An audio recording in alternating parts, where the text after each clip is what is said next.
ବାଘ ତାଙ୍କ ଘରକୁ ଆସିଥିଲା ନା ତାଙ୍କ ମା ବାଘ ପାଖକୁ ଯାଇଥିଲା? ପ୍ରିଜ ଲର୍ଡ ପ୍ରଥମ ଧନ୍ୟବାଦ ହଉ ପ୍ରଥମେ କେତେ ଅନୁକୂଳ କରି ଆଜି ଆପଣଙ୍କର ନିକଟରେ ଆଉ ଗୋଟେ ଶିକ୍ଷା ନେଇ ଆସିବା ପାଇଁ ସୁଯୋଗ ଦେଲେ ସେଥିପାଇଁ ଧନ୍ୟବାଦ ଦେବା ସହିତ ମୁଁ ସମସ୍ତଙ୍କର ପ୍ରିଜ ଲର୍ଡ ପ୍ରିଜ ଲର୍ଡ ଆଜି ଆମେ ଦେଖୁଛୁ ସେ ନିଜେ ନିଜକୁ କହୁଛନ୍ତି ମୁଁ କ'ଣ ଶିମିଳିପାଳର ବାଘୁଣୀ।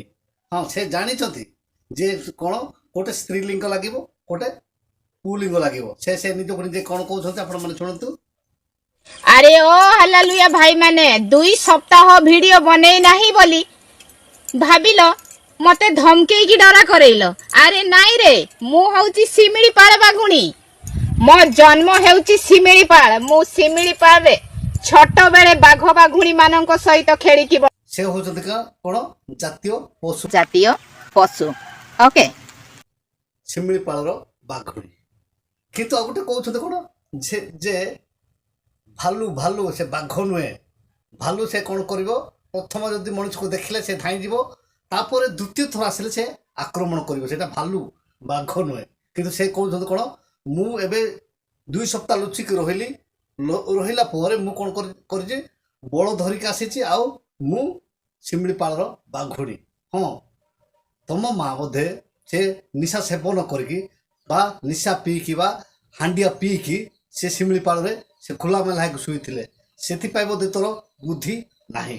ଆଉ ତୋର ବୁଦ୍ଧି ଯଦି ଥିଲେ ଦିନ ଥିଲା ତୁ ରାହୁଲ ଗାନ୍ଧୀ କହିଥିଲୁ ଯେ କ'ଣ ବୋଲିକି ସେ ରାହୁଲ ଗାନ୍ଧୀ ତ ନିଜେ କହିନଥିଲେ ମୁଁ ବାଘ ବୋଲିକି।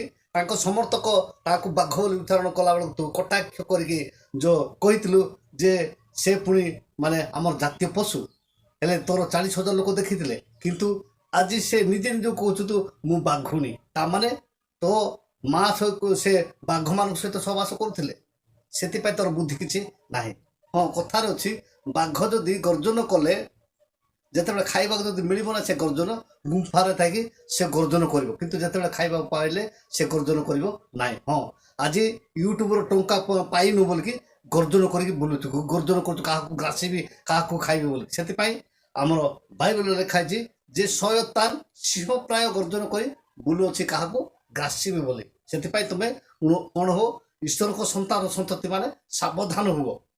ଆଉ ଅନେକ କହିବାର ଅଛି ଯେ ନିଜେ ନିଜକୁ କହୁଛନ୍ତି ମୁଁ ବାଘ, କିନ୍ତୁ ଦିନେ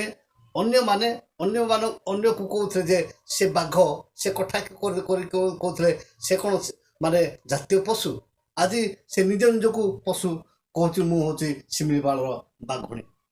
ସେଥିପାଇଁ ଆମେ କେତେବେଳେ କ'ଣ କହୁଛୁ ଆମେ ନିଜକୁ ସମୀକ୍ଷା କରୁ ଏବଂ ଠିକ୍ ଜିନିଷ କହୁ। ଠିକ୍ ବିଷୟ କହିଲେ ଲୋକମାନେ ତା ଦ୍ୱାରା ଶିଖିବେ। କିନ୍ତୁ ଆମେ ଫଟା ତୁଣ୍ଡରେ ଯାହା ପାଇଲୁ ତାହା କହିବା ଠିକ୍ ନୁହେଁ। ସେଥିପାଇଁ ବାଘ ଏବଂ ଭାଲୁ ଭିତରେ ପାର୍ଥକ୍ୟ, ଭାଲୁ ଯେତେବେଳେ ମଣିଷକୁ ଦେଖିବ ସେ କ'ଣ କରିବ, ଧାଇଁଯିବ, ତାପରେ ଦ୍ୱିତୀୟ ଥର ଆସିଲେ ସେ ଆକ୍ରମଣ କରିବ। ଠିକ୍ ସେଇଟାକୁ ଭାଲୁ, ସେଇଟା ବାଘ ନୁହେଁ। ଆଜିର ଶିକ୍ଷା ଆପଣମାନଙ୍କୁ କେମିତି ଲାଗିଲା ଆପଣମାନେ କମେଣ୍ଟ ବକ୍ସରେ ଲେଖନ୍ତୁ ଏବଂ ଆପଣଙ୍କର ମତାମତ ପ୍ରକାଶ କରନ୍ତୁ। ଆଜିର ଶିକ୍ଷାରେ ପ୍ରତ୍ୟେକଙ୍କୁ ଆଶୀର୍ବାଦ କରନ୍ତୁ। ରହିଲି, ନମସ୍କାର।